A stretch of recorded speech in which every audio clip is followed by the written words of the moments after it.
ಶ್ರೀಗುರುಭ್ಯೋ ನಮಃ. ಪರಮಗುರುಭ್ಯೋ ನಮಃ. ಶ್ರೀಮದಾನಂದತೀರ್ಥಭಗವತ್ಪಾದಾಚಾರ್ಯಗುರುಭ್ಯೋ ನಮಃ. ವ್ಯಾಸಾಯ ಭವನಾಶಾಯ ಶ್ರೀಶಾಯ ಗುಣರಾಶಯೇ ಹೃದ್ಯಾಯ ಶುದ್ಧವಿದ್ಯಾಯ ಮಧ್ವಾಯ ಚ ನಮೋ ನಮಃ. ಅಭ್ರಮಂ ಭಂಗರಹಿತಂ ಅಜಡಂ ವಿಮಲಂ ಸದಾ ಆನಂದತೀರ್ಥಮತುಲಂ ಭಜೆ ತಾಪತ್ರಯಾಪಹಂ. ಶ್ರೀಮತೋ ರಾಘವೇಂದ್ರಸ್ಯ ನಮಾಮಿ ಪದಪಂಕಜೇ ಕಾಮಿತಾಶೇಷಕಲ್ಯಾಣಕಲನಾಕಲ್ಪಪಾದಪೌ ಅಜ್ಞಾನತಿಮಿರಚ್ಛೇದಂ ಬುದ್ಧಿಸಂಪತ್ಪ್ರದಾಯಕಂ ವಿಜ್ಞಾನವಿಮಲಂ ಶಾಂತಂ ವಿಜಯಾಖ್ಯಗುರುಂ ಭಜೆ. ತಪಸ್ವಾಧ್ಯಾಯ ಶುಶ್ರೂಷಾ ಕೃಷ್ಣಪೂಜಾರತಂ ಮುನಿಂ ವಿಶ್ವೇಶಮಿಷ್ಟದಂ ವಂದೇ ಪರಿವ್ರಾಟ್ ಚಕ್ರವರ್ತಿನಂ. ಲಕ್ಷ್ಮೀನಾರಾಯಣಂ ನತ್ವಾ ಪೂರ್ಣಬೋಧಾನ್ ಗುರುನಪಿ ಕುರ್ಮಃ ಶ್ರೀಕೃಷ್ಣಗೀತಾಯಾಃ ಭಾಷ್ಯಾದ್ಯುಕ್ತಾರ್ಥಸಂಗ್ರಹಂ.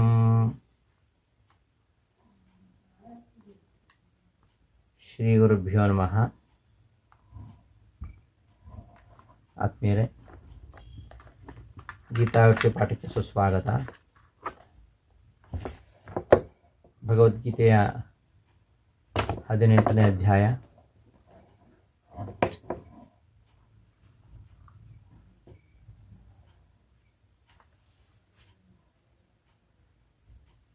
ಈ ಹಿಂದೆ ತ್ರಿವಿಧವಾಗಿರತಕ್ಕಂತಹ ಬುದ್ಧಿ, ತ್ರಿವಿಧವಾಗಿರತಕ್ಕಂತಹ ಧೃತಿ, ಇವುಗಳ ಬಗ್ಗೆ ಕೃಷ್ಣ ಹೇಳಿದ ಮೇಲೆ ಇಂತಹ ಸಾತ್ವಿಕಾದಿ ಕ್ರಿಯೆಗಳಿಂದ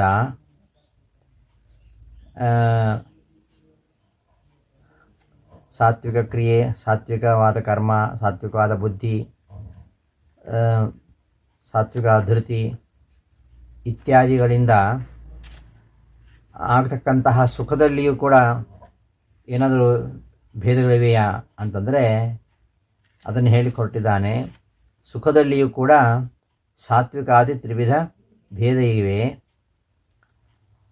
ಶ್ರೇಷ್ಠ ಸುಖದಲ್ಲಿ ಪುನಃ ಪುನಃ ಅಭ್ಯಾಸದಿಂದ ಯಾವನು ಆಸಕ್ತನಾಗ್ತಾನೋ ಅವನು ನಿಜವಾಗಿಯೂ ದುಃಖದ ನಾಶವನ್ನು ಹೊಂದಿ ಸುಖವನ್ನು ಹೊಂತಾನೆ. ಇಂತಹ ಸುಖ ಇದು ಕೂಡ 3 ವಿಧವಾಗಿದೆ ಅಂತ ಹೇಳಿಕೊಟ್ಟಿದ್ದಾನೆ. ಸುಖಂ ತ್ವಿದಾನೀಂ ತ್ರಿವಿಧಂ ಶೃಣುಮೇ ಭರತರ್ಷಭ. ಅಭ್ಯಾಸಾದ್ರಮತೆ ಯತ್ರ ಅಭ್ಯಾಸಾದ್ರಮತೆ ಯತ್ರ ದುಃಖಾಂತಂ ಚ ನಿಗಚ್ಚತಿ. ಹೇ ಭರತರ್ಷಭ, ಹೇ ಅರ್ಜುನ, ಅಭ್ಯಾಸಾದ್ ರಮತೆ ಯತ್ರ ದುಃಖಾಂತಂಚ ನಿಗಚ್ಚತಿ. ದುಃಖವನ್ನು ಕೊನೆಗಾಣಿಸುವಂಥದ್ದು. ಯಾವ ಸುಖವು ಬಹುಕಾಲ ಅಭ್ಯಾಸದಿಂದ ಆಸಕ್ತಿ ಹುಟ್ಟಿಸ್ತದೋ, ಅಭ್ಯಾಸಾದ್ ಯತ್ರ ರಮತೆ, ಬಹುಕಾಲ ಅಭ್ಯಾಸದಿಂದ ಆಸಕ್ತಿ ಹುಟ್ಟಿಸ್ತದೋ, ದುಃಖಾಂತಂಚ ದುಃಖವನ್ನೇ ಕೊನೆಗಾಣಿಸ್ತದೋ ಅಂತಹ ಸುಖಂ, ತ್ರಿವಿಧಂ ಸುಖಂ, 3 ವಿಧವಾಗಿರತಕ್ಕಂತಹ ಸುಖ, ಅದರ ಬಗ್ಗೆ ಹೇಳ್ತೇನೆ ಕೇಳು ಅಂತ ಹೇಳ್ತಿದ್ದಾನೆ. ಪ್ರತಿಜ್ಞಾಪೂರ್ವಂ ಗುಣತಃ ಸುಖಸ್ಯ ತ್ರೈವಿಧ್ಯಮಾಹ. ಪ್ರತಿಜ್ಞೆ ಮಾಡಿ ಗುಣಗಳನ್ನಾಧರಿಸಿದ ಸುಖದ 3 ಪ್ರಭೇದಗಳನ್ನು ಹೇಳ್ತಾ ಇದ್ದಾನೆ. ಸುಖದ ತ್ರೈವಿಧ್ಯವನ್ನು ಹೇಳ್ತೇನೆಂದು ಪ್ರತಿಜ್ಞೆ ಮಾಡಿದ. ಅಂತಹ ಸುಖದ ಪ್ರಭೇದಗಳನ್ನು ಹೇಳ್ತಾ ಇದ್ದಾನೆ. ಸುಖಂತು ಸುಖಂತು ಯತ್ರ, ಯಾವ ಸುಖದಲ್ಲಿ ಅಭ್ಯಾಸ, ಬಹುಕಾಲದ ಅಭ್ಯಾಸದಿಂದ ರಮತೆ ಮತ್ತೆ ಮತ್ತೆ ರತನಾಗ್ತಾನೋ, ಮತ್ತು ದುಃಖಾಂತಂ ದುಃಖದ ನಾಶವನ್ನು ನಿಗಚ್ಚತಿ ಚೆನ್ನಾಗಿ ಹೊಂದುತ್ತಾನೋ ಅಂತಹ ಸುಖವು ಅದು ಮೂರು ರೀತಿಯಾಗಿ ಇದೆ. ತ್ರಿವಿಧಂ ಸುಖಂ ಮೂರು ರೀತಿಯಾಗಿ ಇದೆ. ಅದನ್ನು ಶೃಣು ಕೇಳು ಅಂತ ಈ ಶ್ಲೋಕದ ಅರ್ಥ. ಪ್ರತಿಜ್ಞಾಪೂರ್ವಂ ಗುಣತಃ ಸುಖಸ್ಯ ತ್ರೈವಿಧ್ಯಮಾಹ. ಪ್ರತಿಜ್ಞಾಪೂರ್ವಕವಾಗಿ ಸತ್ವಜಸ್ತಮೋ ಗುಣ ನಿಮಿತ್ತದಿಂದಾಗಿ ಸುಖವು ಕೂಡ ಮೂರು ವಿಧವಾಗಿದೆ ಅಂತ ಸುಖದ ತ್ರೈವಿಧ್ಯವನ್ನು ಹೇಳ್ತಾ ಇದ್ದಾನೆ ಸುಖಂತು ಎಂಬ ಶ್ಲೋಕದಿಂದ. ಯಸ್ಮಿನ್ ಸುಖೆ ಚಿರಕಾಲಂ ಅಭ್ಯಾಸಾತ್ ಪುನಃ ಪುನಃ ರಮತೆ. ಚಿರಕಾಲಂ ಅಭ್ಯಾಸಾತ್ ಬಹುಕಾಲದ ಅಭ್ಯಾಸದಿಂದ ರಮತೆ ಮತ್ತೆ ಮತ್ತೆ ರತನಾಗುತ್ತಾನೋ. ಪುನಃ ಪುನಃ ರಮತೆ ಮತ್ತೆ ಮತ್ತೆ ರತನಾಗುತ್ತಾನೋ. ದುಃಖಾಂತಂ ದುಃಖದ ನಾಶವನ್ನು ಸಹ ನಿಗಚ್ಚತಿ ಅಂದರೆ ನಿತರಾಂ ಗಚ್ಚತಿ ಅಂದರೆ ಹೊಂದುತ್ತಾನೋ. ತತ್ಸುಖಂ ಅಂತಹ ಸುಖವು ತ್ರಿವಿಧಂ ಮೂರು ರೀತಿಯಾಗಿ ಇರುವಂಥದ್ದು. ಯದ್ವಾ ಅಥವಾ ಪೂರ್ವಾರ್ಧಮೇವ ಪ್ರತಿಜ್ಞಾಪರಂ. ಶ್ಲೋಕದ ಪೂರ್ವಾರ್ಧ ಅದು ಪ್ರತಿಜ್ಞಾಪರ, ಪ್ರತಿಜ್ಞೆ ಮಾಡ್ತಾ ಇರೋದು. ಪೂರ್ವಾರ್ಧ ಪ್ರತಿಜ್ಞಾಪರವಾಗಿದೆ. ಉತ್ತರಾರ್ಧ ಸುಖದ ಬಗ್ಗೆ ಹೇಳಿಕ್ಕೆ ಹೊರಟಿದೆ ಅಂತ ಈ ಶ್ಲೋಕವನ್ನು ಆ ಥರ ಅರ್ಥೈಸ್ಕೋಬೋದು. ಪೂರ್ವಾರ್ಧದಲ್ಲಿ ಪ್ರತಿಜ್ಞೆ ಮಾಡ್ತಾ ಇದ್ದೇನೆ, ಸುಖದ ಬಗ್ಗೆ ಹೇಳ್ತೇನೆ ಅಂತ.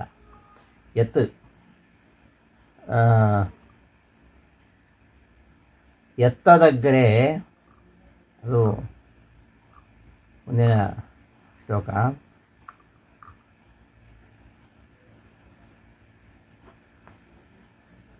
ಪೂರ್ವಾರ್ಧಮೇವ ಪ್ರತಿಜ್ಞಾಪರಂ. ಪೂರ್ವಾರ್ಧ ಹೀಗೆ ಸುಖದ ಬಗ್ಗೆ ಹೇಳ್ತೇನೆ ಅಂತ ಪ್ರತಿಜ್ಞಾಪರವಾಗಿರ್ತಕ್ಕಂತಹ ವಾಕ್ಯ. ಉತ್ತರಾರ್ಧ ಅದು ಯತ್ತದಿತಿ ಇತಿ ಶ್ಲೋಕಶ್ಚ ಸಾತ್ವಿಕ ಸುಖೋಕ್ತಿಪರಃ. ಯತ್ಪ್ರಸಿದ್ಧಂ ಸುಖಂ ಅಗ್ರೇ ಪೂರ್ವಂ ವಿಷಮಿವ ಆಯಾಸ ಸಾಧ್ಯತ್ವಾತ್. ಯತ್ತದಗ್ರೇ ವಿಷಮಿವ ಪರಿಣಾಮೇ ಮೃತೋಪಮಂ ತತ್ಸುಖಂ ಸಾತ್ವಿಕಂ ಪ್ರೋಕ್ತಂ ಆತ್ಮಬುದ್ಧಿ ಪ್ರಸಾದಜಂ. ಈ ಮೂರು ಪ್ರಕಾರದ ಸುಖವನ್ನು ಹೇಳ್ತೇನೆ ಕೇಳು. ಯಾವ ಸುಖ ಬಹುಕಾಲ ಅಭ್ಯಾಸದಿಂದ ಆಸಕ್ತಿಯನ್ನು ಹುಟ್ಟಿಸ್ತದೋ, ದುಃಖವನ್ನು ಕೊನೆಗೊಳಿಸ್ತದೋ ಅದು ಸಾತ್ವಿಕವಾದ ಸುಖ ಅಂತ ಮುಂದಿನ ಶ್ಲೋಕಕ್ಕೆ ಈ ಶ್ಲೋಕದ ಉತ್ತರಾರ್ಧವನ್ನು ಐತಿ ಶ್ಲೋಕ ಉಂಟಲ್ವಾ, ಅದು ಸಾತ್ವಿಕ ಸುಖದ ಬಗ್ಗೆ ಹೇಳ್ತಾ ಇದೆ. ಯತ್ ಪ್ರಸಿದ್ಧಂ ಸುಖಂ ಅಗ್ರೇ ಪೂರ್ವಂ ವಿಷಮಿವ ಆಯಾಸ ಸಾಧ್ಯತ್ವಾತ್ ಪರಿಣಾಮೇ ವಿಪಾಕೆ ಅಮೃತ ಸದೃಶಂ ಆತ್ಮಬುದ್ಧಿ ಪ್ರಸಾದಜಂ ಆತ್ಮನೋ ವಿಷ್ಣೋ ಪ್ರಸಾದಾತ್ ಅನುಗ್ರಹಾತ್ ಜಾತಂ. ಬುದ್ಧೇಃ ಪ್ರಸಾದಾಚ್ಚ. ಬುದ್ಧೇಃ ಪ್ರಸಾದೋ ನಾಮ ಸ್ವತಃ ವಿಷಯೇಷು ಅಪ್ರವೃತ್ತಿ ತತೋ ಜಾತಂ ಚ ಯತ್ ಸುಖಂ ತತ್ ಸಾತ್ವಿಕಂ ಇತ್ಯರ್ಥಃ. ಯತ್ತದಗ್ರೆ ಯತ್ ಯಾವ ಪ್ರಸಿದ್ಧವಾದ ಸುಖ ಇದೆಯೋ ಅದು ಅಗ್ರೆ ಮೊದಲು ವಿಷಮಿವ ವಿಷದಂತೆ ಇರುತ್ತದೆಯೋ ಪರಿಣಾಮದಲ್ಲಿ ಅದು ಕೊನೆಯಲ್ಲಿ ಅಮೃತ ಸದೃಶವಾಗಿರ್ತದೋ. ಅಮೃತ ಸದೃಶಂ ಪರಿಣಾಮೆ ವಿಪಾಕೆ ಯತ್ ಪ್ರಸಿದ್ಧಂ ಸುಖಂ ಅಗ್ರೆ ಅಂದರೆ ಮೊದಲು ವಿಷಮಿವ ವಿಷದಂತೆ ಅಂದರೆ ಸುಖ ಪಡಬೇಕಾದ್ರೆ ಕಷ್ಟಪಡಬೇಕು, ಆಯಾಸ ಸಾಧ್ಯತ್ವ. ಪರಿಣಾಮದಲ್ಲಿ ಅಮೃತ ಸದೃಶಂ ಅಮೃತಕ್ಕೆ ಸಮಾನವಾಗಿ ಇರ್ತದೆ ಅದು. ಮತ್ತು ಆತ್ಮಬುದ್ಧಿ ಪ್ರಸಾದಜಂ ಆತ್ಮನಃ ಅಂದರೆ ವಿಷ್ಣುವಿನ ಪ್ರಸಾದ ಅನುಗ್ರಹದಿಂದ ಜಾತಂ. ಕಷ್ಟಪಟ್ಟು ಸುಖ ಬರಬೇಕಂತಿಲ್ಲ, ಪರಮಾತ್ಮನ ಅನುಗ್ರಹ ಇರಬೇಕು. ಅದಕ್ಕೆ ಹೇಳ್ತಾ ಇರೋದು ಆತ್ಮಬುದ್ಧಿ ಪ್ರಸಾದಜಂ. ಆತ್ಮ ವಿಷ್ಣುವಿನ ಪ್ರಸಾದಾತ್ ಅನುಗ್ರಹದಿಂದ ಜಾತಂ. ಮತ್ತು ಬುದ್ಧಿ ಪ್ರಸಾದಜಂ. ಆತ್ಮ ಅಂದರೆ ಪರಮಾತ್ಮ, ಬುದ್ಧಿ ಅಂದರೆ ಬುದ್ಧಿ. ಬುದ್ಧಿಯ ಪ್ರಸಾದ ಅಂದ್ರೇನು? ಸ್ವತಃ ವಿಷಯೇಷು ಅಪ್ರವೃತ್ತಿ. ಬುದ್ಧಿಯ ಪ್ರಸಾದ ಅಂದರೆ ಈ ಪ್ರಯತ್ನವಿಲ್ಲದೆ ವಿಷಯಗಳ ಕಡೆಗೆ ಹೋಗದೇ ಇರೋದು, ವಿಷಯಗಳ ಕಡೆಗೆ ಹೋಗದೇ ಇರೋದು. ಇಂತಹದ್ದರಿಂದ ಹುಟ್ಟಿದಂತಹ ಸುಖ ಯಾವುದಿದೆ, ತಥೋ ಜಾತಂ, ಅದು ಸಾತ್ವಿಕ ಮಿತ್ಯರ್ಥ. ಅದು ಸಾತ್ವಿಕವಾಗಿರತಕ್ಕಂತಹ ಸುಖ. ಎತ್ತದಗ್ರೆ ವಿಷಮಿವ. ಪ್ರಾರಂಭದಲ್ಲಿ ಪೂರ್ವದಲ್ಲಿ ವಿಷದಂತೆ, ಪರಿಣಾಮದಲ್ಲಿ ಅಮೃತದಂತೆ ಯಾವುದಿದೆಯೋ ಅಂತಹ ಪರಮಾತ್ಮನ ಅನುಗ್ರಹ ಮತ್ತು ಬುದ್ಧಿಯ ಅನುಗ್ರಹ. ಬುದ್ಧಿಯ ಪ್ರಸಾದ ಅಂದರೆ ಸ್ವತಃ ವಿಶೇಷ ಅಪ್ರವೃತ್ತಿ, ವಿಷಯ ಪದಾರ್ಥಗಳಲ್ಲಿ ಸ್ವತಃ ಪ್ರವೃತ್ತಿಯಾಗದೇ ಇರುವುದು. ಇಂತಹ ಆತ್ಮ ಮತ್ತು ಬುದ್ಧಿಯ ಪ್ರಸಾದದಿಂದ ಜಾತಂ ಯಾವುದು ಹುಟ್ಟಿದೆಯೋ ಅದು ಸಾತ್ವಿಕವಾಗಿರತಕ್ಕಂತಹ ಸುಖ.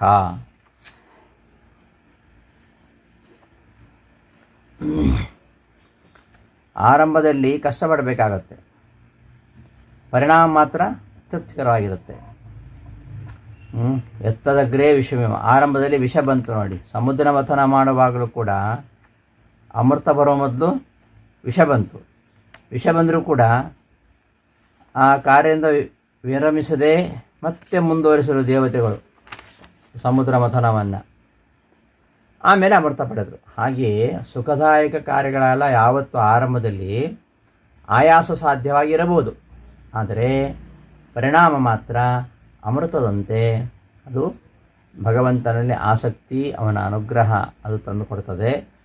ಅವನ ಅನುಗ್ರಹದಿಂದ ಪ್ರಾಪ್ತವಾಗತಕ್ಕಂತಹ ಮೋಕ್ಷದ ಅನಂತ ಸುಖ, ಅದಕ್ಕೆ ಸಾಟಿಯಾದ ಸುಖ ಜೀವಿಗಳಿಗೆ ಎತ್ತೆಲ್ಲಿಯೂ ಸಿಗುವುದಿಲ್ಲ. ಅಂತಹ ಸುಖವನ್ನು, ಅಂತಹ ಮೋಕ್ಷ ಸುಖವನ್ನು ಇಲ್ಲಿ ಸಾತ್ವಿಕವಾಗಿರತಕ್ಕಂಥ ಸುಖ ಅಂತ ಹೇಳ್ತಾ ಇರೋದು. ಎತ್ತದಗ್ರೇ ವಿಷಮಿವ ಪರಿಣಾಮೆ ಅಮೃತೋಪಮಂ ತತ್ಸುಖಂ ಸಾತ್ವಿಕಂ ಪ್ರೋಕ್ತಂ ಆತ್ಮಬುದ್ಧಿ ಪ್ರಸಾದಜಂ.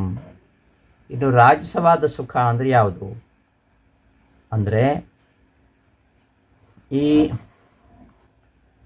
ನಮ್ಮ ಈ ಪಂಚತನ್ಮಾತ್ರಗಳಿವೆಯಲ್ಲ, ಶಬ್ದ, ಸ್ಪರ್ಶ, ರೂಪ, ರಸ, ಗಂಧ, ಇವೇ ಮೊದಲಾದ ವಿಷಯಗಳಲ್ಲಿ ನಮ್ಮ ಇಂದ್ರಿಯಗಳು, ಶಬ್ದದಲ್ಲಿ ಶ್ರೋತ್ರ, ಸ್ಪರ್ಶದಲ್ಲಿ ತ್ವಗೇಂದ್ರಿಯ, ರೂಪದಲ್ಲಿ ಚಕ್ಷುರೇಂದ್ರಿಯ, ರಸದಲ್ಲಿ ಜಿಹ್ವೇಂದ್ರಿಯ, ಗಂಧದಲ್ಲಿ ಘ್ರಾಣೇಂದ್ರಿಯ, ಹೀಗೆ ಈ ವಿಷಯಗಳನ್ನು ಗ್ರಹಿಸ್ತಕ್ಕಂತಹ ಇಂದ್ರಿಯಗಳಿವೆಯಲ್ಲ, ಆ ಇಂದ್ರಿಯಗಳಲ್ಲಿ ಈ ಶಬ್ದಾದಿ ವಿಷಯಗಳು ಸಂಯುಕ್ತವಾದಾಗ ಆಗತಕ್ಕಂತಹ ವೈಷಯಿಕ ಸುಖ, ಮೊದಲನೇದು ಸಾತ್ವಿಕವಾದ ಸುಖ, ಅದು ಮೋಕ್ಷ ಸುಖ. ಇದು ಎರಡನೇದು ರಾಜಸ ಸುಖ, ಇದು ವಿಷಯೇಂದ್ರಿಯ ಸಂಯೋಗಾತ್, ವಿಷಯ ಇಂದ್ರಿಯಗಳ ಸಂಯೋಗ. ಶಬ್ದಾದಿ ವಿಷಯಗಳು, ಶ್ರೋತ್ರಾದಿ ಇಂದ್ರಿಯಗಳು, ಇವುಗಳ ಸಂಯೋಗವಾದಾಗ ಏನು ಉಂಟಾಗುವಂಥದ್ದುಂಟಲ್ಲ, ಅದು ವೈಷಯಿಕ ಸುಖ. ಇದು ಆರಂಭದಲ್ಲಿ ನಮಗೆ ಸುಖ ಅಂತ ಅನಿಸುತ್ತೆ, ಆರಂಭದಲ್ಲಿ ಪರಿಣಾಮದಲ್ಲಿ ವಿಷಮಿವ. ಸಾತ್ವಿಕ ಸುಖ ಆರಂಭದಲ್ಲಿ ವಿಷದಂತೆ ಕಷ್ಟ ಸಾಧ್ಯ, ಪರಿಣಾಮದಲ್ಲಿ ಅಮೃತ ಸದೃಶ. ಇದು ಹಾಗಲ್ಲ.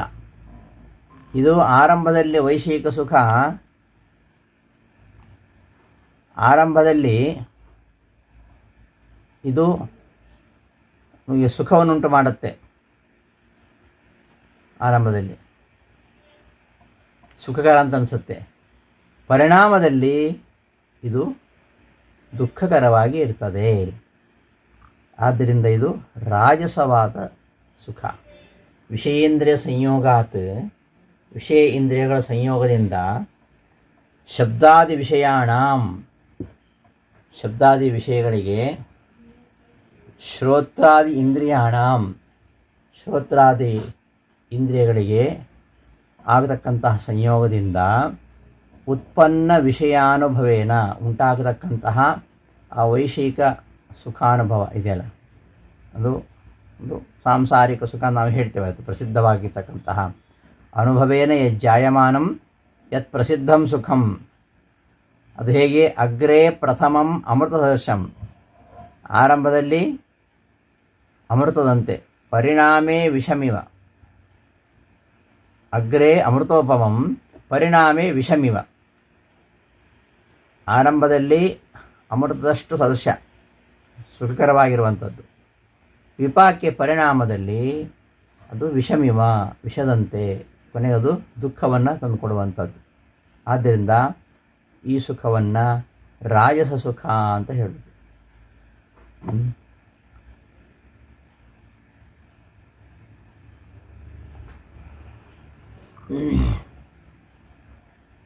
ಇನ್ನು ತಾಮಸ ಸುಖ ಅಂದರೆ ಯದಗ್ರೇ ಚಾನುಬಂಧೇ ಚ ಸುಖಂ ಮೋಹನಮಾತ್ಮನಃ ನಿದ್ರಾಲಸ್ಯ ಪ್ರಮಾದೋತ್ಥಂ ತತ್ತಾಮಸಂ ಉದಾಹೃತಂ. ಯಾವ ಸುಖ ಆರಂಭದಲ್ಲಿಯೂ ಕೊನೆಯಲ್ಲಿಯೂ ಅದು ಪರವಶತೆಯನ್ನು ತರ್ತದೋ, ದುಃಖಕರವಾಗಿರ್ತದೋ, ಆರಂಭದಲ್ಲಿಯೂ ದುಃಖಕರವಾಗಿರ್ತದೆ ಈ ಸುಖ, ತಾಮಸ ಸುಖ, ಪರಿಣಾಮದಲ್ಲಿಯೂ ದುಃಖಕರವಾಗಿರ್ತದೆ. ಇಂತಹ ಸುಖಕ್ಕೆ ತಾಮಸ ಸುಖ ಅಂತ ಹೇಳೋದು. ಆದ್ಯಂತಗಳಲ್ಲಿ ದುಃಖಕರ, ಹಾಗಾದರೆ ಇದು ಸುಖ ಅಂತ ಹೇಳಬೇಕಾ ಇದಕ್ಕೆ? ಅದಕ್ಕೆ ಇದನ್ನು ತಾಮಸ ಸುಖ ಅಂತ ಹೇಳಿದ್ದು. ಉಳಿದ ಎರಡಾದರೆ, ಒಂದು ಆರಂಭದಲ್ಲಿ ಕಷ್ಟ ಪಡಬೇಕು, ಪರಿಣಾಮದಲ್ಲಿ ಸುಖ. ಇನ್ನೊಂದು ಆರಂಭದಲ್ಲಿ ಸುಖ, ಪರಿಣಾಮದಲ್ಲಿ ದುಃಖ. ಈ ತಾಮಸ ಸುಖ ಆದ್ಯಂತಗಳಲ್ಲಿ, ಆದಿಯಲ್ಲಿಯೂ ಸುಖ ಇಲ್ಲ, ಅಂತ್ಯದಲ್ಲಿಯೂ ಸುಖ ಇಲ್ಲ, ಆದ್ಯಂತಗಳಲ್ಲಿ ದುಃಖಕರವಾಗಿರುವಂಥದ್ದು. ಇದನ್ನು ಸುಖ ಅಂತ ಹೇಳಬೇಕಾ ಅಂತ ಸಂಶಯ ಬರ್ತದೆ. ನಿಜವಾಗಿ ಇದು ಸುಖ ಅಲ್ಲ ಇದು. ಆದರೆ ತಾಮಸಿಗಳು ಇದನ್ನು ಸುಖ ಅಂತ ಭ್ರಮಿಸ್ತಾರೆ, ಇದನ್ನು ಸುಖದ ಶ್ರೇಣಿಯಲ್ಲಿ ಸೇರಿಸ್ತಾರೆ. ಇದು ಸುಖ ಅಲ್ಲ, ದುಃಖ ಇದು. ಈಗ ಅಸುರರು, ದೈತ್ಯರು, ದುಷ್ಟರು ಇವರು ಸುರಾಪಾನ ಮಾಡ್ತಾರೆ. ಸುರಾಪಾನ ಮಾಡುವಾಗ ಆರಂಭದಲ್ಲಿಯೂ ದುಃಖ, ಕೊನೆಗೆ ಪರಿಣಾಮದಲ್ಲಿ ದುಃಖ. ಕುಡಿಯುವಾಗದೇನು ಸುಖಕರವಾಗಿರುವುದಿಲ್ಲಂತೆ, ಅದು ಕಷ್ಟವೇ ಅದು. ಮತ್ತು ಆಮೇಲೆ ಪಾನ ಮಾಡುವ ಪೂರ್ವದಲ್ಲಿ ಹಣ ಖರ್ಚು ಮಾಡಬೇಕು, ಕಷ್ಟಪಟ್ಟು ಸಂಪಾದನೆ ಮಾಡಿದ ಹಣ ಖರ್ಚು ಮಾಡಬೇಕು, ಆಯಿತಾ? ಆಮೇಲೆ ಕುಡಿಲಿಕ್ಕೆ ಶುರು ಮಾಡಿದರೆ ಆ ಹಣ ಎಲ್ಲ ಅದಕ್ಕೆ ಖರ್ಚಾಗೋದ್ರಿಂದ ತನ್ನ ಮನೆಯ ಮಕ್ಕಳು ಅವರಿಗೆ ಏನು ಮಾಡಲಿಕ್ಕೆ ಆಗೋದಿಲ್ಲ, ಮನೆಯವರೆಲ್ಲ ದುಃಖ ಪಡಬೇಕು. ಹಾಗಾಗಿ ಆರಂಭದಲ್ಲಿಯೂ ದುಃಖಕರ, ಕೊನೆಯಲ್ಲಿ ದುಃಖಕರ. ಆಮೇಲೆ ಕುಡಿದ ಮೇಲೆ ಎಲ್ಲೋ ಬೀಳೋದು, ಹೋಗಿ ಗಟಾರದಲ್ಲಿಯೋ ತಿಪ್ಪೆಯಲ್ಲೋ ಹೋಗಿ ಬಿದ್ದು ಓಡಾಡ್ತಾ ಇರು. ಆಗ ಬಂದು ನಾಯಿನರಿ ನೆಕ್ತಾ ಇರ್ತವೆ. ಇಲ್ಲದೆ ಹೋದರೆ ಕುಡಿದ ಅಮಲಿನಲ್ಲಿ ಮನೆಗೆ ಹೋಗಿ ಮನೆಯವ್ರನ್ನ ಹೊಡೆಯೋದೆಲ್ಲ ಮಾಡೋದು. ಇದೆಲ್ಲ ದುಃಖ ತಾನೆ. ಆಗ ಕುಡಿಯುವಾಗಲೂ ದುಃಖ ಇದು. ಆಮೇಲೆ ಪರಿಣಾಮದಲ್ಲಿ ಏನಾಗುತ್ತೆ? ಕರಳು ಬೇನೆ ಶುರು ಆಗುತ್ತೆ, ಕ್ಯಾನ್ಸರ್ ಶುರು ಆಗುತ್ತೆ, ಹೀಗೆ ದುಃಖ ಪಡ್ತಾ ಸಾಯಬೇಕಾಗ್ತದೆ. ಹಾಗಾಗಿ ಆದ್ಯಂತಗಳಲ್ಲಿ ಇದು ದುಃಖಕರವೇ ಆಗಿದೆ. ಆದರೂ ಕೂಡ ಇದನ್ನು ಸುಖ ಅಂತ ಸೇವಿಸ್ತಾ ಇರ್ತಾರೆ. ಇದು ತಾಮಸಿ ಸುಖ. ಇದರ ವಶಕ್ಕೆ ಒಳಗಾದರೆ, ಒಮ್ಮೆ ಇದರ ವಶವಾಗಿಬಿಟ್ರೆ ಮತ್ತೆ ಇದು ಯಾವತ್ತೂ ಬಿಡುವುದಿಲ್ಲ. ಇದು ಇಂತಹ ಸುಖದ ಬಯಕೆಗೆ ಕಾರಣಗಳು ಯಾವುದು ಅಂದರೆ ನಿದ್ರಾ ಆಲಸ್ಯ ಪ್ರಮಾದೋತ್ಥಂ. ನಿದ್ರಾ ಆಲಸ್ಯ ಪ್ರಮಾದ. ಒಂದು ಆಲಸ್ಯ, ಶರೀರ ಚಟುವಟಿಕೆಗಳು ಮಂದವಾಗೋದು, ಮತ್ತು ಇದು ಪರವಶತೆಯನ್ನು ತರುತ್ತೆ. ಮೋಹಕರಂ, ಪರವಶತೆಯನ್ನು ತರ್ತದೆ. ಮತ್ತು ನಿದ್ರೆ ಆಲಸ್ಯ ಪ್ರಮಾದಗಳಿಂದ ಉಂಟಾಗುವಂಥದ್ದು. ಶರೀರದಲ್ಲಿ ಯಾವ ಚಟುವಟಿಕೆಗಳು ಇರುವುದಿಲ್ಲ, ಶರೀರ ಮಂದವಾಗ್ತದೆ. ಮತ್ತು ಅಧರ್ಮದಲ್ಲಿ ಬುದ್ಧಿ ಬರ್ತದೆ. ಇಂತಹ ಸುಖದ ರುಚಿ ಹತ್ತಿದರೆ ಅಧರ್ಮ ವಿಷಯದಲ್ಲಿ ಬುದ್ಧಿ ಬರ್ತದೆ. ಅದಕ್ಕೋಸ್ಕರವಾಗಿ ಇದನ್ನು ತಾಮಸ ಸುಖ ಅಂತ ಹೇಳ್ತಾ ಇದ್ದಾನೆ. ಎತ್ತು ಯಾವುದು ಅಗ್ರೇಚ ಅನುಬಂಧೇಚ, ಆರಂಭದಲ್ಲಿಯೂ ಕೊನೆಯಲ್ಲಿಯೂ ಆತ್ಮನಃ ತನಗೆ ಮೋಹನಂ ಪರವಶತೆಯನ್ನು ತರ್ತದೋ, ಮತ್ತು ನಿದ್ರಾಲಸ್ಯ ಪ್ರಮಾದೋತ್ಥಂ, ನಿದ್ರೆ ಆಲಸ್ಯ ಮತ್ತು ಪ್ರಮಾದ ಅಂದರೆ ಅಧರ್ಮ ಬುದ್ಧಿ ಇವುಗಳಿಂದ ಹುಟ್ಟಿದೆಯೋ ಅಂತಹ ತತ್ ಆ ಸುಖವು ತಾಮಸಂ ಉದಾಹೃತಂ, ಇದು ತಾಮಸವಾಗಿರತಕ್ಕಂತಹ ಸುಖ. ಯತ್ಸುಖಂ ಅಗ್ರೇಚ ಅನುಬಂಧೇಚ, ಅಗ್ರೆ ಅಂದರೆ ಮೊದಲು, ಅನುಬಂಧೇಚ ಅಂದರೆ ಪಶ್ಚಾತ್, ಆಮೇಲೆ ವಿಪಾಕ ಕಾಲ ಇತಿ ಯಾವತ್ತು, ಕೊನೆಗೆ ಪರಿಣಾಮ ಕಾಲದಲ್ಲಿ. ಆತ್ಮನಃ ಸ್ವಸ್ಯ ತನ್ನ, ಮೋಹನಂ ತನಗೆ, ಮೋಹನಂ ಮೋಹಕರವಾಗಿರುವಂಥದ್ದು, ಅರ್ಥಾತ್ ಪಾರವಶ್ಯತೆಯನ್ನು ತಂದುಕೊಡುವಂಥದ್ದು, ಪರವಶನಾಗಿ ಮಾಡಿಬಿಡುತ್ತದೆ. ಇದು ನಿದ್ರಾ ಆಲಸ್ಯ ಪ್ರಮಾದ ಇಹ ಉಚಿತಂ, ನಿದ್ರೆ ಆಲಸ್ಯ ಪ್ರಮಾದ ಇವುಗಳಿಂದ ಉಂಟಾಗಿರತಕ್ಕಂಥ ಸುಖ ಇದು. ನಿದ್ರಾ ಅಂದರೆ ಗೊತ್ತು, ಆಲಸ್ಯ ಅಂದರೆ ಶರೀರ ಮಾಂದ್ಯ, ಪ್ರಮಾದ ಅಂದರೆ ಅಧರ್ಮ ಬುದ್ಧಿ, ಇವುಗಳಿಂದ ಉಂಟಾಗುವಂಥದ್ದು ತತ್ಸುಖಂ ತಾಮಸಮಿತ್ಯರ್ಥ. ಇದು ತಾಮಸವಾಗಿರತಕ್ಕಂತಹ ಸುಖ. ಹೀಗೆ ಸಾತ್ವಿಕ, ರಾಜಸ, ತಾಮಸ ಮೂರು ರೀತಿಯಾಗಿರತಕ್ಕಂತಹ ಸುಖಗಳನ್ನು ಹೇಳಿ, ಈ ತ್ರಿಗುಣಗಳಿದೆಯಲ್ಲ, ಸತ್ವರಜಸ್ತಮೋ ಗುಣಗಳು, ಇವುಗಳ ಸಂಬಂಧ ಇಲ್ಲದೇ ಇರುವಂಥದ್ದು ಯಾವುದೂ ಇಲ್ಲ. ಪ್ರತಿಯೊಂದನ್ನು ಕೂಡ ಸಾತ್ವಿಕ, ರಾಜಸ, ತಾಮಸ ಅಂತ ಹೇಳ್ಬೋದು. ಈ ತ್ರಿಗುಣ ಸಂಬಂಧ ಇಲ್ಲದೇ ಇರುವಂಥದ್ದು ಯಾವುದೂ ಇಲ್ಲ. ಎಲ್ಲರೂ ಕೂಡ ಈ ಸತ್ವರಜಸ್ತಮೋ ಗುಣಗಳ ಸಂಬಂಧವನ್ನು ಹೊಂದಿದವರೇ. ನ ತದಸ್ತಿ ಪೃಥಿವ್ಯಾಂಬ ದಿವಿ ದೇವೇಶು ವಾ ಪುನಃ ಸತ್ವಂ ಪ್ರಕೃತಿಜೈ ಮುಕ್ತಂ ಯದೇಭಿ ಸ್ಯಾತ್ ತ್ರಿಭಿರ್ಗುಣೈ. ಮತ್ತು ಪುನಃ ಮತ್ತು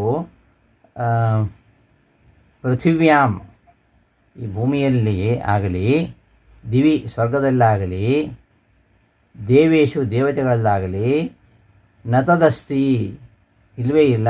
ಯಾವುದು ಅಂದರೆ ಪ್ರಕೃತಿಜೈ ತ್ರಿಭಿ ಏಭಿ ಗುಣೈ ಮುಕ್ತಂ.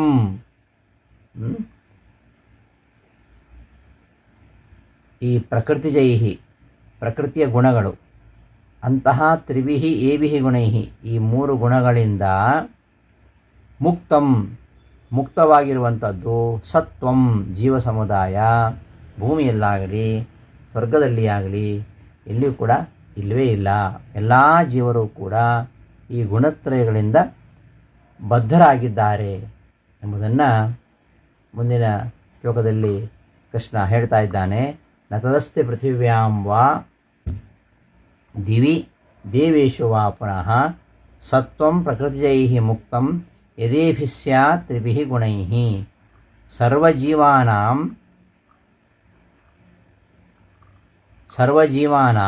ಎಲ್ಲ ಜೀವರು ಗುಣತ್ರಯ ಬದ್ಧತ್ವೇನ ಗುಣತ್ರಯಗಳಿಂದ ಬದ್ಧರಾಗಿದ್ದಾರೆ. ಆದ್ದರಿಂದ ಪ್ರತಿಯೊಂದು ಕೂಡ ಮೂರು ವಿಧವಾಗಿವೆ. ಯಾರೇ ಆಗಲಿ, ಪ್ರತಿಯೊಂದು ವಸ್ತು ಇರಲಿ, ಪ್ರತಿಯೊಬ್ಬ ಜೀವರು ಕೂಡ ಸಾತ್ವಿಕ ಜೀವರು, ತಾಮಸ ಜೀವರು, ರಾಜಸ ಜೀವರು, ತಾಮಸ ಜೀವರು ಅಂತ ಅದರಲ್ಲಿ ಮೂರು ಭೇದ ಉಂಟು ಅಂತ ಕೃಷ್ಣ ಹೇಳಿಕೊಟ್ಟಿದ್ದಾನೆ. ಆ ವಿಚಾರವನ್ನು ಮುಂದಿನ ಪಾಠದಲ್ಲಿ ನೋಡೋಣ ಅಂತ ಹೇಳ್ತಾ ಇದರಿಂದ ಪಾಠವನ್ನು ಸಮಾಪ್ತಿಗೊಳಿಸ್ತೇನೆ.